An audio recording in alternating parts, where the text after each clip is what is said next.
नमस्कार दोस्तों, मैं रुद्र आज आपके सामने फिर एक नई और खौफनाक कहानी के साथ हाजिर हूँ। आज की कहानी है श्रापित मूर्ति। 2003 की बात है। मैं अपने आर्कियोलॉजी विभाग के टीम के साथ एक गांव गया था। मुझे सूचना मिली थी कि उस गांव में कुछ बहुत ही पुराने ज़माने की मूर्तियाँ और भी कुछ चीज़ें ज़मीन से खुदाई के दौरान निकली हैं। उसी की जांच के लिए हम लोग अपनी टीम के साथ वहाँ गए। वहाँ पर कई सारी मूर्तियाँ थीं, पर एक मूर्ति उन सब से अलग थी। उसे देखने से ऐसा लग रहा था जैसे वो ना तो कोई भगवान की मूर्ति हो, ना ही किसी और चीज़ की। वो कुछ और ही बयां कर रही थी। उसे देखते ही मैं उस मूर्ति की तरफ आकर्षित हो गया। ऐसा लग रहा था वो मूर्ति मुझे अपनी तरफ खींच रही है और मुझे सम्मोहित कर रही है। न चाहते हुए भी मैं उसे अपने साथ अपने घर ले आया और उसे अपने घर की टेबल पर रख दिया और अपने काम में लग गया। पर न जाने क्यों उस मूर्ति के आ जाने के बाद मेरे घर में कई अजीब चीज़ें होने लगी थीं। वो सब चीज़ें अप्राकृतिक तरीके से हो रही थीं। ऐसा लग रहा था जैसे उस मूर्ति के आने से मेरे घर पर किसी चीज़ का साया पड़ गया हो। उस मूर्ति को लाए 2 ही दिन हुए थे कि अगली रात मेरे साथ एक अजीब घटना घटी। उस रात मुझे नींद नहीं आ रही थी। कुछ देर बाद जब मुझे नींद आई तो मैंने काफ़ी डरावने सपने देखे। इन सपनों की वजह से मैं काफ़ी डर गया था और इसी घबराहट से मेरी नींद टूट गई। जब मैंने उठकर घड़ी की तरफ देखा तो रात के 2 बज रहे थे। चारों तरफ घना सन्नाटा था। घड़ी से टिक टिक की आवाज़ आ रही थी। मैंने उठकर पास पड़े पानी की बोतल लेकर पानी पिया और वापस सोने के लिए जैसे ही बेड की ओर बढ़ा तभी मुझे कुछ आहट सुनाई पड़ी। ये आहट सुनकर मैं काफ़ी घबरा गया और मैंने सोचा कि आखिर ये आवाज़ कहाँ से आ रही है। मैं अपने घर से बाहर निकला और आवाज़ की ओर ध्यान लगाया। तभी मुझे महसूस हुआ ये आवाज़ दूसरे कमरे से आ रही थी जहाँ पर मैंने उस मूर्ति को रखा था। मैं धीरे से उस कमरे की ओर बढ़ा। ऐसा लग रहा था कि कोई उस कमरे में घूम रहा है।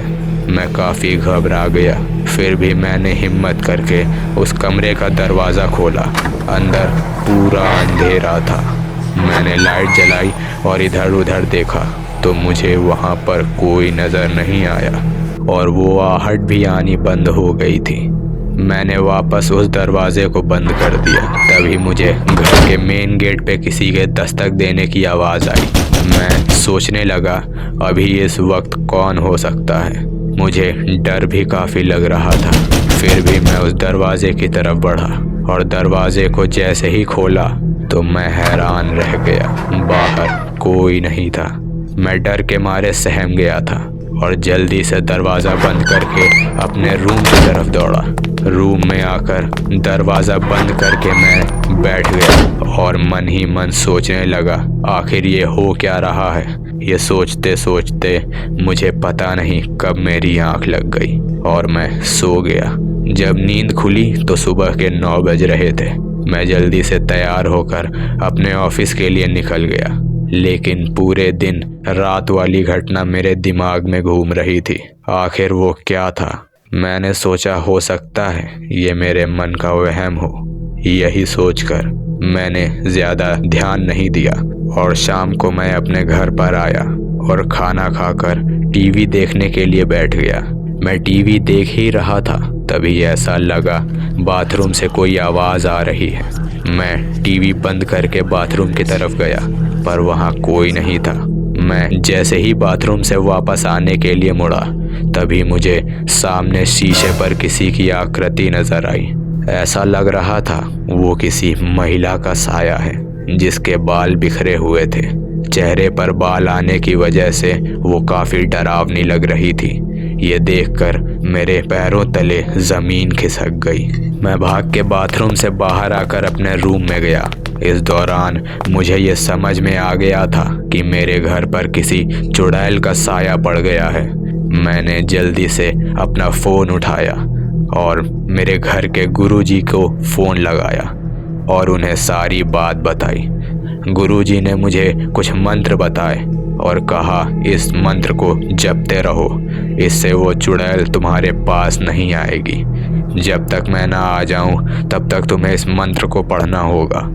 मैंने वही किया। इसके बाद मुझे कोई आहट नहीं सुनाई पड़ी। सुबह गुरुजी आए। उन्होंने आते ही पूछा, राहुल कैसे हो? मैंने कहा, ठीक हूँ गुरुजी। उन्होंने पूछा, कब से ये हो रहा है? मैंने कहा, जब से मैं गांव से इस मूर्ति के साथ लौटा हूँ तब से ये सारी घटनाएं हो रही हैं। उन्होंने कहा, वो मूर्ति कहाँ पर है, मुझे दिखाओ। मैं उन्हें मूर्ति के पास ले गया। उन्होंने कुछ देर उस मूर्ति को देखा और फिर मन ही मन कुछ मंत्र का उच्चारण किया और बताया कि ये मूर्ति श्रापित है। जो कोई भी इसे देखता है उसे ये सम्मोहित कर देती है और वो आदमी उसे घर ले आता है और ये मूर्ति उस आदमी का सब कुछ तबाह करके उसे मार डालती है। अच्छा हुआ समय रहते तुमने मुझे इसके बारे में बता दिया, नहीं तो क्या पता तुम्हारे साथ कुछ भी हो सकता था। फिर गुरुजी ने मुझे कुछ मंत्र बोलकर एक धागा दिया और उसको मूर्ति पर लपेटने को कहा और बोले, इस मूर्ति को किसी पीपल के पेड़ के नीचे अमावस्या की रात को इसे ज़मीन में गाड़ देना और पीछे मुड़े बिना वापस आ जाना। मैंने वैसा ही किया और मंत्र का उच्चारण करते हुए वापस अपने घर में आकर स्नान करके गुरुजी के द्वारा दिया गया लॉकेट पहन लिया। पर मेरे घर से उस चुड़ैल का साया अभी तक हटा नहीं था। तो दोस्तों, ये थी आज की कहानी। मिलते हैं आपसे इस कहानी के अगले पार्ट में। ऐसी ही बेहद डरावनी कहानी सुनने के लिए हमारी वीडियो को लाइक करें और हमारे चैनल को सब्सक्राइब करें। धन्यवाद दोस्तों।